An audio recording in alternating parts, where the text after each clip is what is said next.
नमस्ते, अभिवादन आपका इनोसेंट इन्वेस्टर के इस नए वीडियो में। दोस्तों आज बात करेंगे सेबी की, सेबी के चेयरपर्सन की। और जो बात हिंडनबर्ग ने करी है उसमें अगर जरा सी भी सच्चाई है ना, तो मैं जिस तरीके से खौफ खा गया हूं आप भी खौफ खा जाओगे। जो बातें हिंडनबर्ग ने कही हैं हम उसको डिकोड करने की कोशिश करेंगे।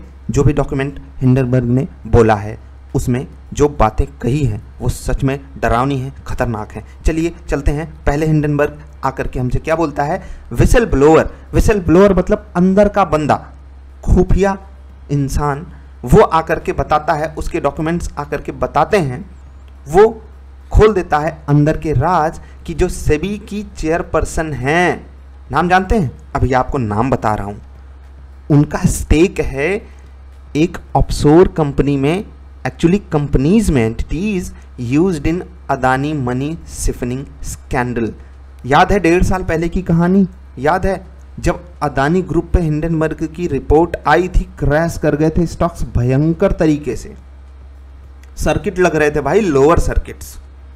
एक ही दिन नहीं लगे थे, आप चेक करोगे, अभी मैं आपको चार्ट पे भी दिखाऊंगा, दंग रह जाओगे। ठीक है, ऑब्सक्योर, कितना खतरनाक शब्द यहाँ पर यूज किया है हिंडनबर्ग ने, और इतना भयंकर इल्जाम लगा दिया, कुछ प्रूफ्स भी दिए हैं। बाकी एक इंडिपेंडेंट जांच जब तक नहीं होगी तब तक हम कुछ कह नहीं सकते। हम ये कैसे मान सकते हैं यार, इतनी भयंकर खबर को हम एक्सेप्ट ही नहीं कर सकते, हम डाइजेस्ट ही नहीं कर सकते, या हम तैयार ही नहीं है डाइजेस्ट करने के लिए। इतनी भयंकर बातें हमसे कही कैसे जा सकती हैं। और हिंडनबर्ग की विश्वसनीयता हो चाहे ना हो, लेकिन उसकी बातों को मार्केट सीरियसली लेता है भाई साहब। पिछली बार क्रैश कर गए थे, भारत के एक समय पे तो सबसे अमीर आदमी हो गए थे ना अडानी साहब, उनकी कंपनी भाई क्रैश कर जा रही है एक रिसर्च कंपनी के रिसर्च पेपर से। तो सोचो क्या है कहानी, अंदर की कहानी क्या है। मैंने ऑप्शन चेन भी देखने की कोशिश करी, वहां से कुछ नहीं निकला, लेकिन हो सकता है वहां पर इस तरीके से पोजीशन बनाई गई हो कि कोई कुछ डिकोड ही ना कर पाए। सबसे जरूरी क्या है, डॉक्यूमेंट पे चलते हैं।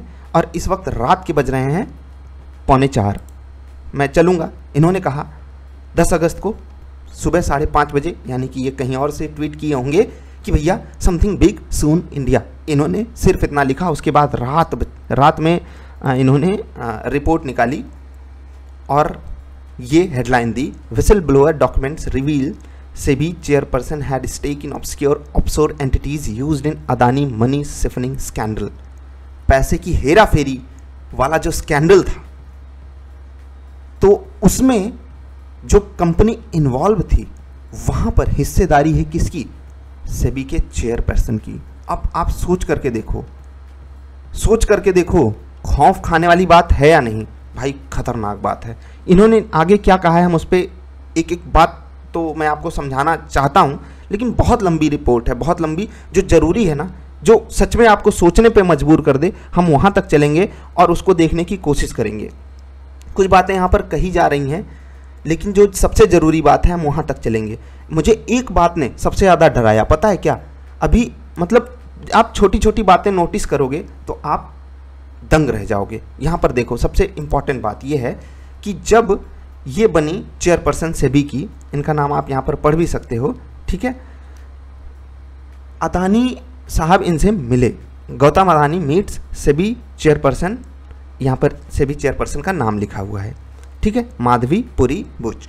अब ये जो मुलाकात है इसको हम बहुत पॉजिटिव वे में ले सकते हैं कि भैया एक इंडस्ट्रियलिस्ट है, एक बिजनेसमैन है इंडिया का, हो सकता है पहला या दूसरा सबसे अमीर आदमी है, वो मिल रहा है सेबी की चेयरपर्सन से। बहुत सारे मुद्दों पे बातें हो सकती हैं, होंगी, लेकिन हिंडनबर्ग क्या कह रहा है कि मिली भगत करने के लिए, पैसा खिलाने के लिए, क्योंकि भैया जो ये इल्ज़ाम लगा रहे हैं उसको अगर हम कहते हैं ना रीड बिटवीन द लाइन्स, तो अगर हम बीच में पढ़ना चाहते हैं कि बीच की स्टोरी हिंडनबर्ग क्या कहना चाहता है, तो वो यही कहना चाहता है, अदानी जी ने इनको बोला पैसे बोलिए, मैडम जी हमारे खिलाफ जो भी आप जांच कर रहे हो हमारे खिलाफ कुछ नहीं आना चाहिए, पैसे बोलिए, अकॉर्डिंग टू फिल्मी स्टोरी। यही कहानी हिंडनबर्ग हमसे कहना चाहता है। आप इससे एग्री करते हो या नहीं, मैं इससे एग्री करता हूं या नहीं, ये कोई मायने नहीं रखता है दोस्त। स्टॉक्स में कैसी पोजीशन बनी है वो भी मैं सही से नहीं डिकोड कर पाया। मैं बहुत एनालिसिस और रिसर्च करने की कोशिश करता हूँ, लेकिन हो सकता है कि हिंडनबर्ग ये रिसर्च सबमिट करने से पहले या ये रिसर्च हमारे सामने पेश करने से पहले खुद ही बहुत सारे लोगों को बोला हो भैया शॉर्ट पोजीशन बनाओ, मैं धमाका फिर से करने वाला हूँ। और ये सारी चीज़ें होती हैं दोस्त, होती हैं। अगर वो इल्ज़ाम लगा रहे हैं इनके ऊपर तो क्या वो दूध के धुले हैं? बिल्कुल भी नहीं। मैं किसी को नहीं बोलूँगा दूध का धुला। मैं आपको हमेशा क्या बोलता हूँ मार्केट में अगर आप पार्टिसिपेट कर रहे हो तो never trust anyone, never trust any entity.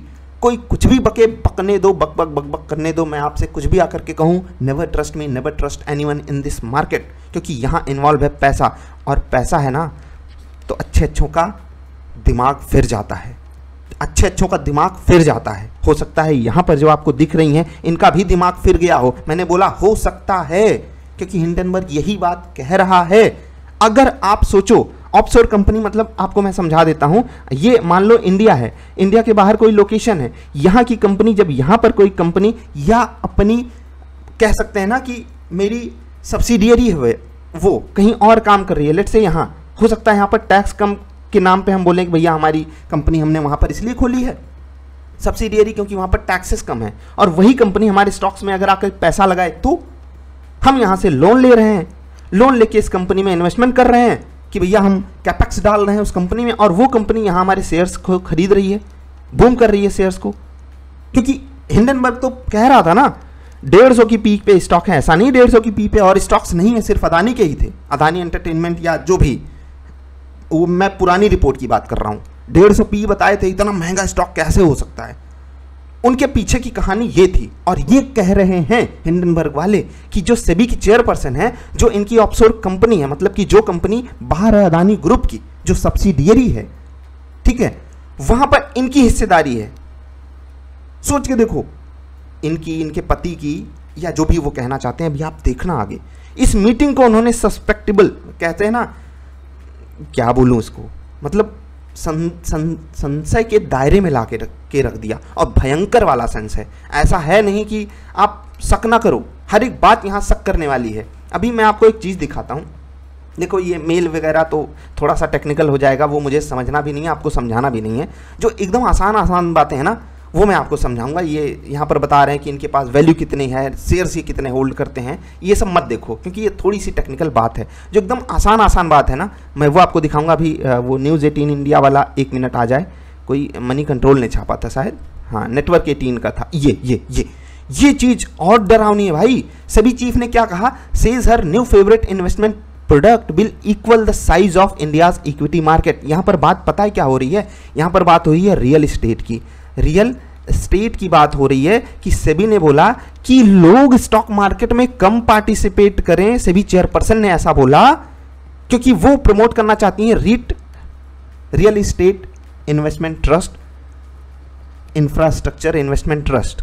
ऐसे होता है ना कि मतलब ये यही कहीं से रिलेटेड है। मैंने आपको बोला था कि ये सब चीज़ें हैं, आप रियल एस्टेट में पैसा लगाना चाहते हो, बिजनेस एंटिटीज़ में, मतलब अलग तरीके से कि कहीं कुछ ज़मीन वगैरह है, आप डायरेक्टली उसको नहीं खरीदना चाहते तो इसके थ्रू आप पैसे लगा सकते हो। कई सारे लोग मिल करके इकट्ठा करते हैं पैसा और वो लगा देते हैं इन्वेट वगैरह में, और ये उस चीज़ को प्रमोट कर रही हैं as big as equity market. वो उसको इतना बड़ा क्यों दिखाने की कोशिश कर रही थी, आप दंग रह जाओगे आगे जो लिखा है भाई साहब।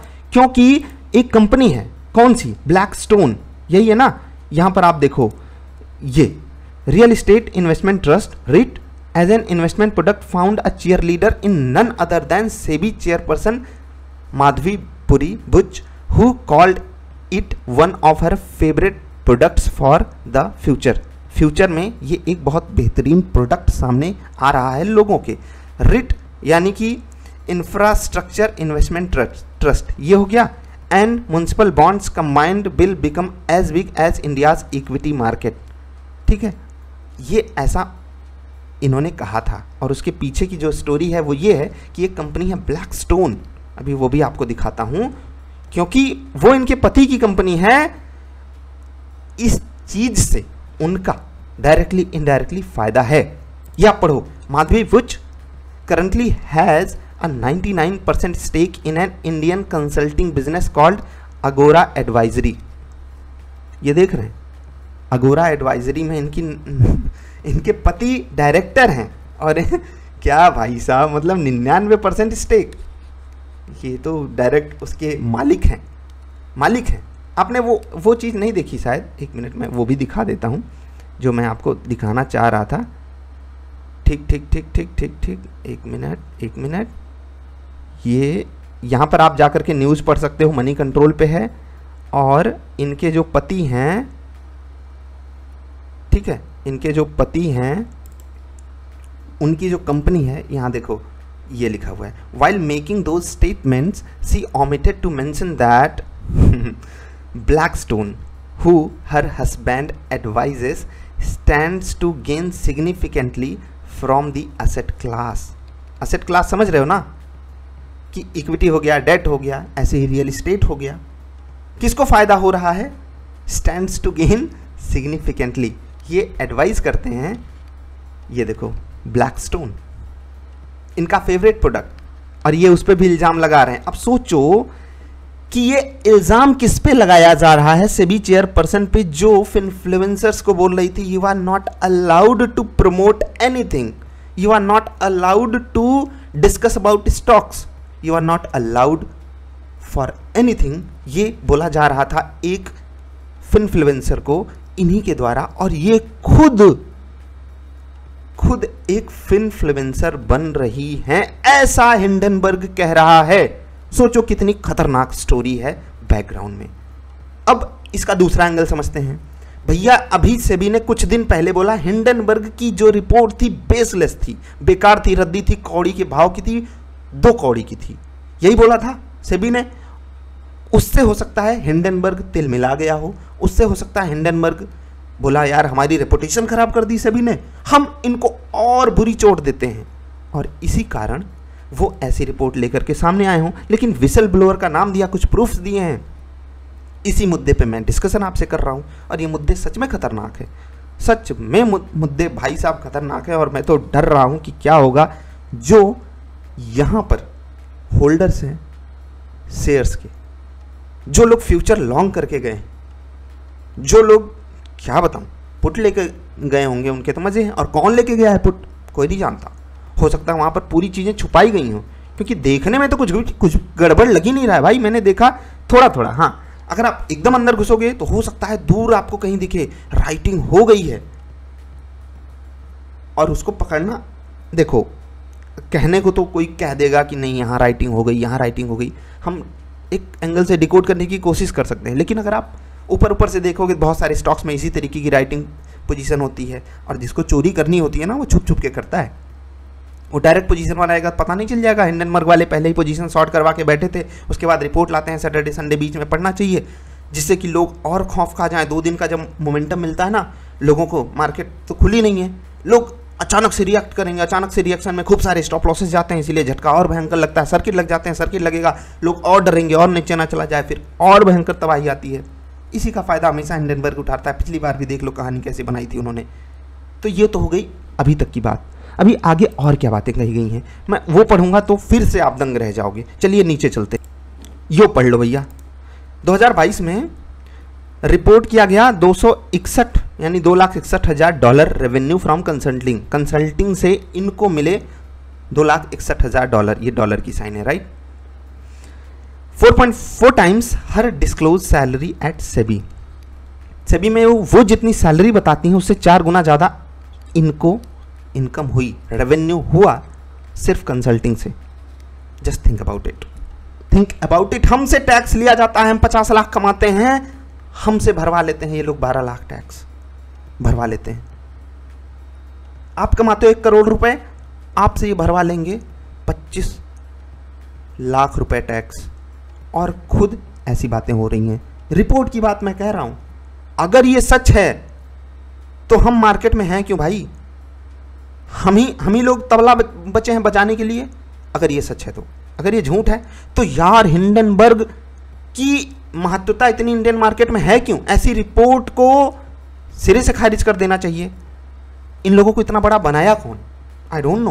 कहां से ये लोग इतने बड़े हो गए कि इंडियन स्टॉक मार्केट एकदम तबला है, कोई बचा के चला जाए। हम भी तबले हैं, हमको हर कोई बजा देता है। हम कोई स्टॉक खरीदें उसको कल कोई भी क्रैश करवा देगा। कोई हिंडनबर्ग आएगा उसको तबला समझ के बजवा देगा। यही हो रहा है, यही स्टोरी है भाई। एज एन इन्वेस्टर मैं क्या करूं, क्या करूं भाई। हमारे यहाँ की जो सिक्योरिटीज को मॉनिटर करने वाली संस्था है, ठीक है, SEBI, securities and exchange board of India, उसकी चेयरपर्सन पे इतने भयंकर इल्जाम लग रहे हैं भाई। क्या इससे बुरा इल्जाम और क्या हो सकता है? इससे बुरा इल्जाम और क्या होगा भैया। अपने पति को सपोर्ट कर रही हैं, खुद इतनी कमाई कर रही हैं, ऐसी कंपनियों में उनकी हिस्सेदारी है। ये छोटी बातें थोड़ी हैं। ये अगोरा इंटरप्राइजेस की बात हो रही थी, अगोरा क्या नाम था, हाँ अगोरा एडवाइजरी। अभी नीचे चलते हैं, और भी बातें हैं। आप देखो ये दिखा रहा है, अब पता नहीं यार, ये देखो इनका नाम है माधवी भोजपुरी। ये ना पेन ले लो भैया, ये देखो 9,900 शेयर्स हैं। ये बेस प्राइस की बात हो रही है, 99% शेयर इनके पास है। कविता शाह कोई और होंगी, आई डोंट नो। ये जॉब करती हैं, सेबी की चेयरपर्सन है, आई डोंट नो। मतलब आप दोनों चीज़ें साथ में रह सकते हो, आई डोंट नो यार। इतना अंदर तक तो घुस के हम लोग कभी वो भी नहीं किए, एनालिसिस भी नहीं किए। अब यहाँ पर conclusion, conflict or capture, either way we do not think SEBI can be trusted as an objective arbiter in the Adani matter. What the hell they are saying? 2 बार पढ़ो, 3 बार पढ़ो। अगर मैं कह रहा हूं वो ये कह सकता है कि we cannot trust SEBI Adani के केस में, वो जो जांच कर रहे हैं, मतलब वो किस तरफ इशारा कर रहा है कि इंडियन गवर्नमेंट को सुप्रीम कोर्ट तक प्रॉपरली चीजों को लेकर के जाना चाहिए, या हमारे ऊपर इशारा हो रहा है तुम लोग पगले हो जो सेबी पे ट्रस्ट करके मार्केट में पार्टिसिपेट कर रहे हो, सेबी कुछ भी आपके साथ घोटाला करके बैठ जाएगी। तो भैया यहां तो मैं हिंडनबर्ग के सख्त खिलाफ हूं। आप who are you to question, हमारी संस्था पे आप उंगली उठाने वाले हो कौन? या तो प्रॉपर डेटा दो, प्रूफ कर दो, उसको लड़ लो, कानूनी कार्रवाई लड़ लो। यार ये अनसर्टेनिटी मार्केट को बिल्कुल नहीं पसंद आती, स्पेशली मुझे नहीं आ रही है। मैं तो अब क्या बोलूँ, ये लीगल डिस्क्लेमर हम भी देते हैं, पूरी दुनिया देती है भाई, तुम भी दे दोगे। पता नहीं ये है कि वो है कि क्या है। खजाने 50 हमारे सामने ला करके रख दिए, इतना बड़ा ड्रामा। हमको अंग्रेजी आती नहीं है, हम कहाँ से समझेंगे इतनी कहानी। आकर के बताओगे यूएस में आकर के हमसे मुकदमा लड़ो, कोई क्यों लड़े? ये हो गई इनकी रिसर्च खत्म। कुल मिला के 2-3 बातें इन्होंने कही, वो आप यहाँ से क्रक्स अगर निकालना चाहो तो सबसे खतरनाक बात तो मुझे ये लगी कि भैया मैडम जी को इन्होंने खुद बता दिया एक इन्फ्लुएंसर, बोला मैडम जी इन्फ्लुएंसर बन गई हैं, स्टॉक मार्केट से निकलो। इसलिए मैडम जी बोल रही हैं कि यहाँ मार्जिन बढ़ा दो, यहाँ इन्फ्लुएंसर को हटा दो, यहाँ से हटाओ, इन्वेट्स में पैसा लगवाओ, इन्वेट्स को ढेर सारी चीज़ें। अब इन्वेट में पैसा लगाना बुरा नहीं है, बट इक्विटी का अल्टरनेट आप उसको बताओगे तो ये गलत बात है। खैर ये अल्टरनेट बता भी नहीं रही थी, ये कह रही थी कि वो मुझे पसंद है, और उसके कहने के पीछे की जो स्टोरी हमारे सामने दे रहा है हिंडनबर्ग, वो खतरनाक हो गई। तो अब क्या करें भैया, क्या करें? अदानी ग्रुप के स्टॉक्स पे चलते हैं। अदानी पोर्ट्स, ये है भैया चार्ट, अपना चार्ट है। इस चार्ट में बुराई कुछ नहीं लग रही है, मार्केट के हिसाब से ही इसमें कुछ भी बुरा नहीं है। अगर आप छोटी छोटी बातों को नोटिस करते हो ना, तो भी आप मतलब क्या ही नोटिस करोगे। वॉल्यूम बढ़ा नहीं, कोई बात नहीं, हो सकता है कि धीरे धीरे यहीं पर पोजीशन बनाई गई हो, लेकिन इस दिन तो मार्केट भी अच्छी नहीं थी, तो क्या ही आप कहानी बनाओगे। हाँ, 1.5 साल पहले ही जा करके अगर आप कहानी देखना ही चाहते हो तो भैया आपको वो कहानी अगर मैं दिखाऊंगा तो आप दंग रह जाओगे। लेट्स से मैं 1 महीने की कैंडल लगाता हूँ। अब चलते हैं, स्टॉक्स बढ़े भी बहुत हैं। अब देखो हिंडनबर्ग रिपोर्ट आई थी, यो है ना, देखो यहाँ आई थी, यहाँ मार्केट में कुछ नहीं हुआ था। अब देखो रिपोर्ट उस वक्त आई थी। अदानी पोर्ट का चार्ट है, लगभग 900 से ये लो मारे थे 400, ठीक है, 50%। उसके बाद देखो 400 से अभी देखो 1500, 4 गुना ऊपर, 900 से भी बढ़िया रिटर्न दे करके बैठा है स्टॉक। तो पिछली बार की कहानी को सेबी ने गलत प्रूफ कर दिया। अदानी ग्रुप खुद क्लैरिफिकेशन दे रहा था, एक्सचेंजेस भी सवाल जवाब किए थे, अदानी ग्रुप आकर के बच गया था। अब आगे की कहानी क्या हो सकती है, एक और चार्ट देख लेते हैं। अदानी एंटरप्राइजेस, ये दोनों चार्ट्स एफएनओ में हैं, मतलब ये दोनों कंपनियां एफएनओ में हैं, इसलिए मैंने इन दोनों का चार्ट देखना चाहा। पीछे की कहानी आप देखोगे तो मंथली कैंडल आपको यहाँ पर भी लगा के मैं दिखा सकता हूँ, वही कहानी है। आप देखो यहाँ पर ये 4000 का हाई था, 1000 का लगभग लो था। यहाँ स्टॉक भयंकर क्रैश किया था अदानी इंटरप्राइजेस, क्योंकि जो महंगी वाली बात की गई थी ना, पी वाली जो कहानी थी वो यहाँ पर बन गई थी। अदानी पोर्ट्स उतना महंगा ट्रेड नहीं करता जितना अदानी इंटरप्राइजेस करता है, लेकिन फिर से अभी उस हाई को इसने दोबारा टच नहीं किया, क्योंकि मतलब लगा ना लोगों को यार सच में महंगी वाली बात तो है, क्योंकि कमाई है नहीं, प्रॉफिटेबिलिटी उतनी भयंकर तरीके से बढ़ नहीं रही है, तो हम इतने महंगे स्टॉक को क्यों खरीदें। लेकिन फिर भी रिकवरी 1000 से 3000 भी आ जाना बड़ी बात होती है, बड़ी बात होती है। और अब मेरा फाइनल रिमार्क क्या है वो मैं आपको देना चाहता हूँ। देखो, मैं 1 मिनट स्निपिंग टूल से ही एक यहाँ पर प्रॉपर स्पेस बना लेता हूँ, तो आपके लिए आसानी से समझा पाऊँगा। देखो, अंत में मैं बहुत ही पॉजिटिव और नेगेटिव नोट यहाँ पर आपको नहीं देना चाहता, लेकिन समझो कि मान लेते हैं ये इंडिया है, मान लेते हैं ये हिंडनबर्ग है, डॉट शायद आपको दिख रहा हो। इस देश में एक कंपनी है अदानी, हिंडनबर्ग से तो बहुत बड़ी है और बहुत सारे अच्छे बिजनेसेस भी वो करती है। ये कंपनी रिसर्च पब्लिश करती है इनके खिलाफ, और इसके जो स्टॉक्स होते हैं वो क्रैश कर जाते हैं, यानी कि जो इस कंपनी के इन्वेस्टर्स हैं उनको ये डायरेक्ट तकलीफ दे रही है एक छोटी सी कंपनी। क्या इनके खिलाफ एक्शन नहीं होना चाहिए अगर ये सही से प्रूफ नहीं दे पाए? क्योंकि सेबी ने बोल दिया, सेबी हमारे यहाँ की एक एंटिटी है जो नज़र रखती है इन स्टॉक्स पे, इनके जैसे और हज़ारों स्टॉक्स पे, पूरी की पूरी फाइनेंशियल मार्केट पे नज़र रखती है सेबी, ठीक है, विथ आरबीआई जो सिक्योरिटीज़ मार्केट है उस पर सेबी की प्रॉपर नज़र होती है। और क्योंकि सिक्योरिटीज़ में ही इन्वेस्टर्स को डील करना होता है, इसीलिए इन्वेस्टर्स के जो इंटरेस्ट हैं उनको प्रोटेक्ट करना सेबी का काम है। अभी यही कंपनी सेबी के खिलाफ आकर के बक करके चाह रही है। 10 तारीख आज है, आज ही 10 तारीख कल थी, कल एकदम रात में आया ये मुद्दा हमारे सामने, उसमें इतनी भयंकर भयंकर बातें कही गई इनके द्वारा। अब इसके ऊपर मैं तो चाहता हूँ एक प्रॉपर जांच हो, और अगर हिंडनबर्ग इस बार भी मतलब भौंकने वाला डॉगी समझ में आता है तो भाई बैन करो। ऐसे क्या बोलूं लोगों को, कहाँ से आ जाते हैं यार। आज वो अदानी ग्रुप के ऊपर उंगली उठा रहे हैं, कल टाइटन के ऊपर उंगली उठा सकते हैं कि टाइटन फर्जी इतना महंगा है। कल ऐसी 50 कंपनियां हैं ना जो बहुत महंगा ट्रेड करती हैं, अच्छा बिजनेस, बहुत सारी कंपनियों का अच्छा बिजनेस है, इसलिए वो महंगा ट्रेड करती हैं। अदानी ग्रुप के खिलाफ मैं कुछ नहीं बोलना चाहता, मैंने कभी ट्रेड नहीं किया, जनरली मैं अवॉइड करता हूं अदानी ग्रुप के स्टॉक्स को। अगर आप पीछे जा करके देखोगे तो मैं कोई बहुत पॉजिटिविटी वहां नहीं दिखाता हूं, मुझे कोई इंटरेस्ट नहीं है अदानी ग्रुप स्टॉक्स में। लेकिन मुझे हिंडनबर्ग से नफरत इसलिए है ना क्योंकि ये अनसर्टेनिटी का गेम बहुत भयंकर खेलते हैं। सैटरडे संडे बीच में लाएंगे, एक हाइप बनाएंगे, India I am coming, I am going to crash your market, so are you ready. देख रहे हैं 9 मिलियन लोग तक वो ट्वीट पहुंचा है। उसके बाद रिपोर्ट हमारे सामने है, मैं वीडियो बना रहा हूँ, और पता है मैं ये वीडियो ज़रूरी क्यों हो गई बनाना, क्योंकि आप में से भी बहुत सारे लोगों के वहाँ पर पोजीशन होंगे। मैं कहता हूँ 10 लोगों की भी पोजीशन हो, मैं आपसे कुछ बातें कहना चाहता हूँ।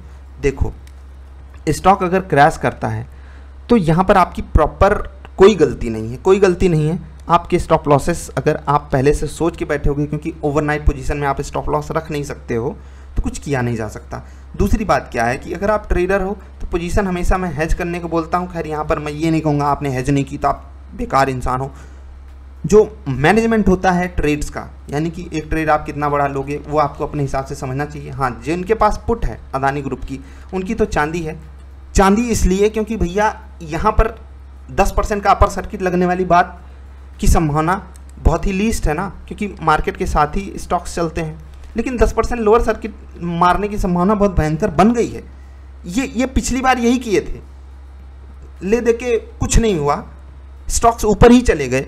लेकिन अगर आप ट्रस्ट करते हो प्रोसेस ऑफ, क्या बोलूँ यहाँ पर, यही तो ये अनसर्टेनिटी का गेम ना भाई सच में नहीं समझ में आता। अब यहाँ प्रॉपर एक सलाह क्या होगी बंदे के लिए, आप मान लेते हैं एक स्टूडेंट हो, किसी तरह आपने 1 लाख रुपए इकट्ठा किए थे, उसमें से आप मान लेते हैं 33,000 डाल दिए किसी एक अदानी ग्रुप के स्टॉक में, और अगर वो 10% क्रैश कर गया तो आपको नेट पोर्टफोलियो पे 3-4% का लॉस हो रहा है। और उसको रिकवर करने के लिए आप अगर अलग अलग जगहों पे देखोगे तो आपको अगले 5-7 ट्रेड और लगेंगे। मैं सिर्फ नॉर्मल ट्रेडिंग की बात कर रहा हूँ, जहाँ पर आप डिफरेंट स्टॉक्स में 1/3, 1/4 करके फंड्स डालते हो। तो आपकी मेहनत इन्होंने बढ़ा दी ना, और फालतू बढ़ा दी। 10% अपर सर्किट लगने के चांसेस हैं नहीं, 10% लोअर ही मारेगा, ऐसा हो सकता है। मैं ये नहीं कह रहा हूँ 10% लोअर लग ही जाएगा, हो सकता है 5% गिरे, हो सकता है 2% गिरे, हो सकता है बिल्कुल ना गिरे। लेकिन जो इल्ज़ाम है ये भयंकर है। कैसे कोई आ सकता है, हमारे देश की इतनी उच्च संस्था है भाई। सेबी पे देखो कभी कभी नाराज़गी होती है, मुझे आप में से बहुत सारे लोग जो पुराने होंगे, मैंने उनको क्या क्या बोला है, लेकिन कुछ बुरा नहीं बोला। हमारे देश की संस्था है। हाँ, क्लैरिटी होनी चाहिए। अगर ऐसा कुछ है तो उनको तुरंत निकालो, और अगर ऐसा नहीं है तो वह आकर के प्रूफ दें। वो जेन्युइन बंदी हैं, वो बंदी नहीं, वो जेन्युइन पर्सन है, वो जेन्युइन तरीके से डील करती हैं, जेन्युइन तरीके से बिजनेसेस को समझती हैं, जेन्युइन तरीके से इंडिया को समझती हैं, जेन्युइन तरीके से इंडियन स्टॉक मार्केट को, इंडियन सिक्योरिटीज़ मार्केट को समझती हैं, और जेन्युइन तरीके से वो अपना काम कर रही हैं। वो आकर के प्रूफ करें, एक एक बात प्रूफ करें। अदरवाइज जो अनसर्टेनिटी का गेम होता है ना, वो मार्केट को बिल्कुल भी पसंद नहीं आता है। So stay alert, stay safe. यहाँ पर मैं आपको एक ही सलाह दे सकता हूँ, कुछ भी रिपोर्ट आए, कुछ भी कहानी बन जाए, अगर आप अपनी पोजीशन के साथ खिलवाड़ कर रहे हो, अगर आप हेजिंग नहीं कर रहे हो, अगर आप अंधा कानून जैसी मूवीज़ देख के अपने आप को सितारा समझ रहे हो, तो ऐसी चीज़ें कभी ना कभी मार्केट में होती हैं और वो आपको कई ट्रेड्स पीछे ढकेल देती हैं। लेट से 15 ट्रेड, 20 ट्रेड। अगर आप हो सकता है बिल्कुल भी डाइवर्सिफिकेशन ऑफ ट्रेड्स पे ट्रस्ट नहीं करते हो, तो हो सकता है एक सिंगल ट्रेड, क्योंकि आप जनरली हो सकता है अच्छा ट्रेड करते हो, एक सिंगल ट्रेड आपको 50 ट्रेड पीछे ढकेल दे। क्योंकि आप 2% करके अगर 20% कमाते हो तो कभी कभी स्टॉप लॉसेस भी आते रहते हैं, तो यहाँ पर 30 से 40 ट्रेड्स लग जाते हैं, ठीक है, 20% 30% निकालने में। और फिर जब आपके स्टॉक अकेले ही एक ही दिन में गिर जाएंगे तो आपकी मेहनत बढ़ गई ना। इसलिए बोलता हूँ डाइवर्सिफिकेशन हर जगह ज़रूरी है, चाहे आप इन्वेस्टमेंट कर रहे हो, चाहे आप ट्रेडिंग कर रहे हो। ओवर डाइवर्सिफिकेशन भी नहीं बनता है, लेकिन ऐसे केसेस में सरकार से उम्मीद बढ़ जाती है। क्लैरिटी होनी चाहिए यार। मैं भी आप ही की तरह एक इनोसेंट इन्वेस्टर हूँ, मुझे सच में चीज़ें नहीं समझ में आ रही, इतनी खतरनाक बातें हमारे सामने रख दी जाती हैं और हमको एक रियलिटी के रूप में उसको बस देखना होता है। हम हिंडनबर्ग रिसर्च रिपोर्ट खोल के पढ़ रहे हैं आधी रात में, पगलाए हुए हैं। मेरी कोई पोजीशन नहीं है, पगलाया मैं इसलिए हूँ, लोगों को सवाल आ गए, सर मैं क्या करूँ, सर मैं क्या करूँ। और मुझसे सैकड़ों लोग सवाल पूछने वाले नहीं हैं, 10 ही 15 होंगे, क्योंकि मैं खुद ही मना करता हूँ यार हटाओ। अभी देखोगे ना 150 लोग, वहाँ से भी कुछ लोगों के कमेंट्स आएंगे कि नहीं ऐसा नहीं, वैसा होना चाहिए, वैसा नहीं होना चाहिए। लेकिन दूध का धुला कोई नहीं होता, बस इतना याद रखना। सेबी की चेयरपर्सन लाख जेन्युइन तरीके से काम करती हूँ, लेकिन वो एक इंसान है ना, उनसे भी गलतियाँ होती हैं ना, हो सकती हैं ना। और वो जो तरीका अपनाई है मार्केट में इन्वेस्टर्स के साथ, मैं बहुत सारी चीज़ों से डिसएग्री करता हूँ। इसीलिए मुझे मैं किसी को ये नहीं बोल रहा हूँ कि मुझे वो नापसंद है या ऐसा कुछ, मुझे उनके कुछ जो एक्शंस हैं उस पर सच में मुझे क्या बोलूँ, नहीं अच्छा लगता है यार। बाकी ओवरऑल अगर मैं इंडिया के पर्सपेक्टिव से देखता हूँ, हिंडनबर्ग को किस तरीके से उनके रिसर्च के एनालिसिस को किस तरीके से मिटिगेट किया जा सके, ये इंडियन मार्केट्स को समझना पड़ेगा। या इनकी जैसी कोई भी रिसर्च संस्था आ जाएगी, मुझे तो, और इनसे भी भयंकर संस्थाएं जो हैं, 50 कंपनियां हैं रिसर्च रिपोर्ट जो लेके आती हैं स्टॉक्स पे, इनका टारगेट ये, इनका टारगेट ये, इनका टारगेट ये। कोई भी स्टॉक उठा के देख लो, उनका टारगेट 10%, 20%, 30% ऊपर दिया जाता है। क्या पीछे की कहानी होती है उसको देखो। विसल ब्लोअर कहाँ से आते हैं और वो जो डेटा सबमिट करते हैं उसमें कितनी जेन्युइन बातें होती हैं वो आपको देखनी होंगी। प्लस जो अंदर की खबर होती है वो अंदर वालों को ही पता चलती है। म्यूचुअल फंड वाले, चेन्नईज या फिर जो हेज फंड्स वाले होते हैं वो उसका फ़ायदा उठा लेते हैं। फ्रंट रनिंग, और अभी इस पे भी बातें चल रही थी ना, ये सब चीज़ों पे भी डिस्कशन बनता है, एनालिसिस भी बनता है। सरकार को भी इस पे आकर के कोर्ट में बातें बतानी पड़ेंगी। सुप्रीम कोर्ट का भी अब रोल बहुत अहम हो जाता है और अदानी ग्रुप को पूरी क्लैरिफिकेशन देखनी होगी, उनकी क्या स्टोरी है इसके पीछे। सेबी चेयरपर्सन को आकर के पूरी एक एक कहानी बतानी पड़ेगी, ऐसा क्यों है, इन्होंने जो एंटिटीज़ की बात करी। और आप 4 गुना ज़्यादा सैलरी से 4 गुना ज़्यादा आप कंसल्टिंग फ़ीस कमा रहे हो, क्या ही यार। तो ये सब क्लैरिटी हमारे सामने जब तक नहीं आएगी तब तक कुछ किया नहीं जा सकता। मैं भी आप ही की तरह इनोसेंट इन्वेस्टर हूँ, कुछ बातें मैंने आपके सामने रखी। आपको जो भी कहना है आप मैसेज कर सकते हो व्हाट्सएप पे, मैसेजेस आए, मैंने इसीलिए ये वीडियो बनाई। आधे घंटे की वीडियो हो गई। अभी 4 बज चुके हैं। सो मैं अभी आपसे विदा ले रहा हूँ। नींद तो आनी चाहिए क्योंकि कल है संडे, यानी कि आज है संडे। आप संडे को ये वीडियो देख रहे होगे। 4 बज रहे हैं, 5 बजे तक वीडियो अपलोड हो जाएगी, उसके बाद आप देख सकते हो। तो अभी के लिए इतना ही। कुछ और बातें हों तो मैं टेलीग्राम पे अपडेट करूँगा, कुछ और छोटी वीडियो में ही मैं और कुछ अपडेट होगा तो आपको बता दूंगा। अभी के लिए इतना ही। वीडियो देखने के लिए आपका आभार। बाकी क्या ही करें। नमस्कार।